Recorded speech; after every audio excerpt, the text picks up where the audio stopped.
ស្បែកស្អាតចង់បានស្បែកម៉ត់ខៃចង់បានស្បែកភ្លឺពីខាងក្នុងចង់នៅតែក្មេងបានយូរគេថាញ៉ាំ collagen ប៉ុន្តែនៅក្នុងវីដេអូនេះខ្ញុំនឹងមកប្រាប់អ្នកទាំងអស់គ្នាពីរបៀបនៅក្នុងការថែស្បែកឲ្យស្អាតដោយមិនចាំបាច់ចំណាយលុយញ៉ាំ collagen មុននឹងប្រាប់ពីវិធីខ្ញុំសូមបើកមុំកញ្ចក់បន្តិចសិន collagen ជាធម្មតាគឺមាននៅក្នុងខ្លួនរបស់យើងស្រាប់វាគឺជា protein ដែលសំខាន់មែនទែននៅក្នុងរាងកាយរបស់យើង collagen គឺមានតួនាទីជួយពន្យាភាពចាស់ធ្វើឲ្យយើងក្មេងជាងវ័យនិងធ្វើឲ្យស្បែករបស់យើងរឹងមាំប៉ុន្តែនៅពេលដែលយើងអាយុកាន់តែច្រើនទៅបូករួមផ្សំជាមួយនឹងទម្លាប់ប្រចាំថ្ងៃដែលអត់ល្អទៀតវានឹងធ្វើឲ្យ collagen នៅក្នុងខ្លួនរបស់យើងហ្នឹងបាត់បង់កាន់តែលឿនដើម្បីឲ្យកាន់តែងាយស្រួលបូករួមជាមួយនឹងបច្ចេកវិទ្យាកាន់តែទំនើបផងអញ្ចឹងហើយបានជាគេផលិត collagen សម្រាប់ឲ្យបងប្អូនញ៉ាំជំនួយពីខាងក្រៅហើយដូចដែលបងប្អូនទាំងអស់គ្នាបានដឹងហើយ collagen ក៏មានតម្លៃថ្លៃគួរសមដែរហើយបើសិនបើបងប្អូនទាំងអស់គ្នាមិនដឹងទៅរើសប៉ះ collagen ដែលមិនមានប្រភពច្បាស់លាស់ទៀតអាចនឹងមានហានិភ័យប៉ះពាល់ដល់សុខភាពអញ្ចឹងអ្វីដែលបងប្អូនគួរធ្វើបានមិនចាំបាច់ញ៉ាំផលិតផល collagen ក៏បានដែរបងប្អូនអាចមានវិធីសាស្ត្រងាយៗដែលអនុវត្តឲ្យខ្លួនឯងបានហើយធ្វើឲ្យស្បែករបស់យើងស្អាត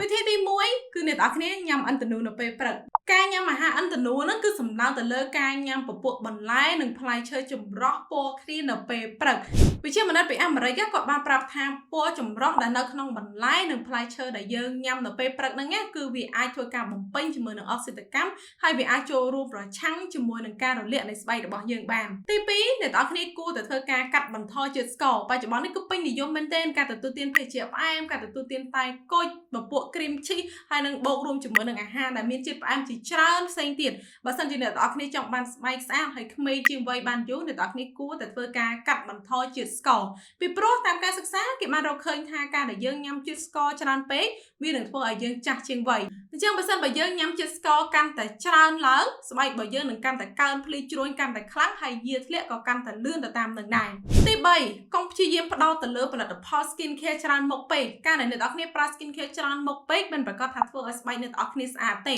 ឬចាំបាច់បំផុតដែលអ្នកទាំងអស់គ្នាត្រូវផ្ដោតសំខាន់ហ្នឹងគឺមាន3ទី1គឺធ្វើម៉េចធ្វើការលាងសម្អាតស្បែកមុខរបស់អ្នកទាំងអស់គ្នាឲ្យបានស្អាតល្អហើយផលិតផលដែលអ្នកទាំងអស់គ្នាមិនអាចអត់បានហ្នឹងគឺជាពពួក cleansing ដែលជា foam លាងមុខនឹងឯងហើយទី2អ្នកទាំងអស់គ្នាគួរតែធ្វើការផ្ដោតទៅលើការផ្ដល់ជាសំណើមឲ្យស្បែកឲ្យបានគ្រប់គ្រាន់គឺធ្វើការលាបក្រែមផ្ដល់សំណើម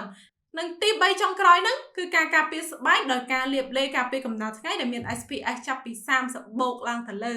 ឬចុងក្រោយដែលអ្នកទាំងអស់គ្នាដាច់ខាតត្រូវតែធ្វើហ្នឹងគឺការគេងឲ្យបានគ្រប់គ្រាន់នៅពេលដែលយើងគេងសរីរាង្គកាយរបស់យើងគឺនឹងចាប់ផ្ដើមជួសជុលកោសិកាដែលខូចខាតហ្នឹងឲ្យប្រសើរឡើងមកវិញប៉ុន្តែបើសិនមកអ្នកទាំងអស់គ្នាគេងមិនបានគ្រប់គ្រាន់ទេសរីរាង្គរបស់យើងវាក៏ធ្វើការមិនបានល្អដូចគ្នាអញ្ចឹងហើយបានជាយើងសង្កេតឃើញថាអ្នកដែលគាត់គេងមិនគ្រប់គ្រាន់ឬក៏អ្នកដែលគាត់ដាច់យប់ជាប្រចាំហ្នឹងណាភ្នែករបស់គាត់តែងតែស្លក់មុខរបស់គាត់តែងតែស្អាប់ហើយគាត់មានបញ្ហាឡើងភ្លីជ្រួយឬក៏ចាស់ជាងវ័យខ្លាំងមែនទែនហើយបើសិនបើអ្នកទាំងអស់គ្នានិយាយថាឲ្យគេងមិនបើអ្នកទាំងអស់គ្នាមានបញ្ហាគេងមិនលក់សោះនឹងព្យាយាមគេងណាតែគេងមិនលក់ចាំជួបខ្ញុំនៅវីដេអូក្រោយខ្ញុំនឹងចែករូបមន្តជួយឲ្យអ្នកទាំងអស់គ្នាគេងលក់លឿនអរគុណជួបគ្នានៅវីដេអូក្រោយបាយបាយ